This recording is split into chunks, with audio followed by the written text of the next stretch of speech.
Hi career seekers and career professionals. I'm Renae the career coach, and I have been in the recruiting and HR industry for several years. And now I'm helping you get hired into a career that you'll truly enjoy and helping you further your growth and your career success. So if you like content like this, make sure to subscribe. In this video, I'm going to be going over how to ask for a raise, specifically what steps you should take and how to approach this in such a way that you'll impress your manager or your boss and they will know that they should be paying you more money.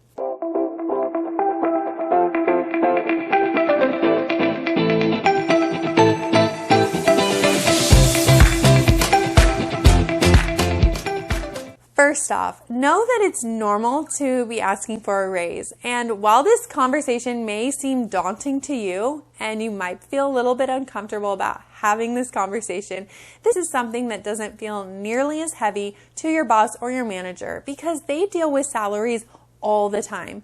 And know that they're not going to fire you just because you asked for a raise. Know that this is completely normal. And so all you need to do is go in there confidently and follow these steps. Step one is I would recommend setting up an appointment. But before you even get to that step, I would set up a pre-appointment with your boss or your manager and basically have a conversation with them about what would merit a raise. That way, it's outlined for you, and if you follow those steps, you're guaranteed a raise.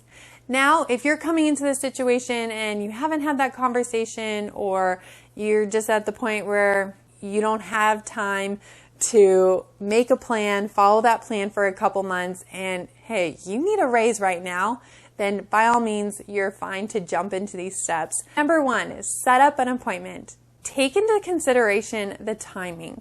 I wouldn't set an appointment on your boss's calendar for a Monday morning at 8 o'clock a.m. when they're going to be catching up on things from the weekend and probably be swarmed with things. However, you might want to set up an appointment for a Friday afternoon or Friday morning when things are a little more relaxed, and chances are they'll be in a better mood to have this conversation as well. Also, take into account the company's standing at this point. If the company has announced layoffs, then this is probably not a good time to be asking for a raise. However, if the company has announced that they've hit profit increase, then this would be an excellent time to ask for a raise. Again, make sure that you're setting up an appointment. The reason why you want to do this is so that they know what this meeting is for and they're prepared to have this conversation as well. You don't want to just go knock on their door or call them up randomly and say, hey, let's talk about me getting a raise. You want to be more respectful of their time and make sure that you're preparing for it as much as they are. Number two, come in prepared. Come with a list of the responsibilities that you had when you started at the company, as well as a list of responsibilities that you have now taken on. This will show that you have taken on more and accomplished more in your time with the company. And be ready to talk about your value, some of the things that you've been able to accomplish, maybe certain projects that you've worked on. And if you can tie in any numerical figures while you're talking about your value, maybe you've increased profits by X amount, or maybe you've brought in additional clients, talk about how many. Anything you can do to draw in or pull specific numbers when talking about your value will really go a long way, and they'll be able to really see that quantifiable difference that you've made. Number three, name a number. Give a specific number. You could even say, I feel like I merit an increase of 10 or 15%, but know what that number is going to be. Do the math ahead of time. Or come in with a specific, I think I deserve $80,000 and $250. Don't just come in and say, I want a raise, or I feel like I should get a raise, and then not be prepared with a specific number or a specific ask.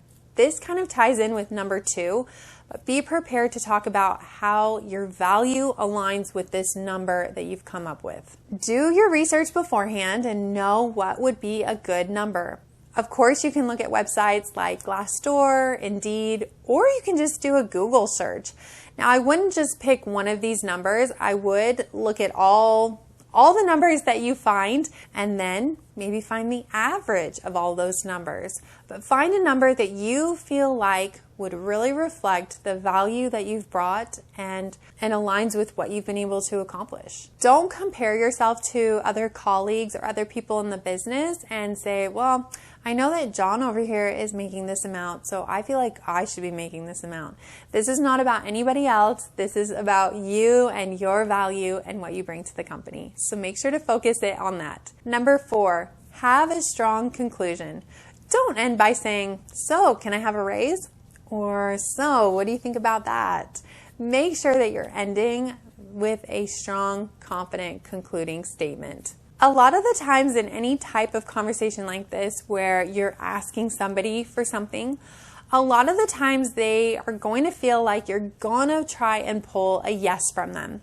And there's actually a book out there called Never Split the Difference, and it's a very interesting book. I highly recommend it. But he talks about getting somebody to say no when you're asking for something. People are much more likely to say no because they feel like you're gonna try and get them to say a yes. So in situations like this, when you're negotiating or when you're asking for something big around money, sometimes it's better to word it in a way that will get them to say no. So in a situation like this, when you've shared your value, you've talked about what number you feel like is fair, sometimes the best way to end it is something like, do you feel like this is an unreasonable ask?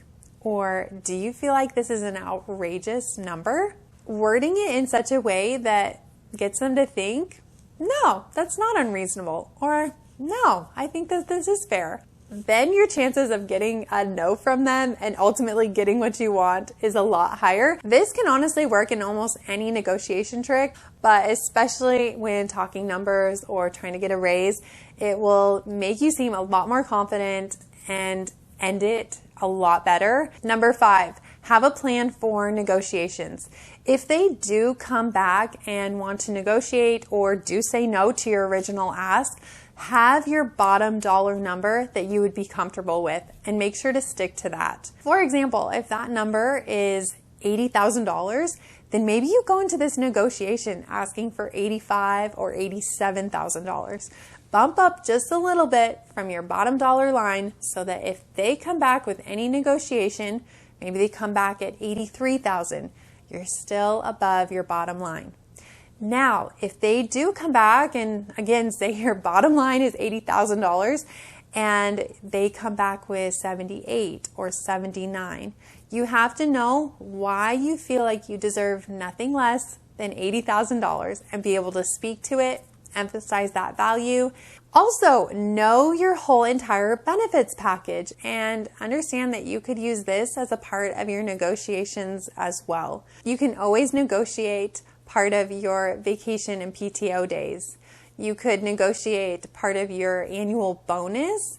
There's lots of different intricate details into your benefits, and so knowing those and being able to speak to those could also help if you don't ultimately get your bottom dollar number. Now, even if your manager doesn't give you a raise after having this conversation, know that you're still in a good standpoint because you've had this conversation with them, and make sure that you leave this meeting knowing what you can do to merit a raise in the future. Know that even if things don't go as planned, you're not likely to fall out of favor with your manager. They're not going to look at you any differently unless you handle this unprofessionally or you ask for an unreasonable amount of money. This isn't going to change your relationship with your manager at all. And like I said in the beginning, it's very normal to ask for a raise, and your boss is very used to talking about money and compensation. As you go into your next conversation to talk about getting a raise, make sure to implement these different steps and let me know how it goes by leaving a comment down below. Of course, give this video a thumbs up and consider subscribing if you like content like this. Thank you again for being here. I truly appreciate it, and I will see you in my next video.